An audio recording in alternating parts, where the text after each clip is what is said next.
Hey everyone, it's Camian Larson, home design and renovation coach here in beautiful Oregon City, Oregon. And today I'm casual. It's Friday. Having fun out here in the sun. It's gorgeous. And I was talking to some people today about aging in place, and they were asking how I could help their older clientele and people who have limited mobility or things just don't work so right with their body and they need things to be adjusted from the norm. So things like that would be floors that are too slippery, countertops that are too high, door knobs instead of door handles, and knobs are very hard to grasp if you have arthritis and you can't grip very hard. So there's all kinds of things that happen in our homes that we take for granted if we're fully able-bodied. And so what if you were to have a parent come move with you who was having some issues?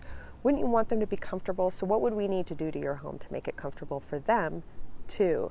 And if you are older and maybe you want to make sure that your home is going to accommodate you as your body starts giving out, what kind of changes do you need to make? So things to think about on this Friday. If there's anything I can do to help you, any questions I can answer, any topics you're interested in about aging in place or adapting your homes, I'd love to hear it. All right, have a good one. Bye.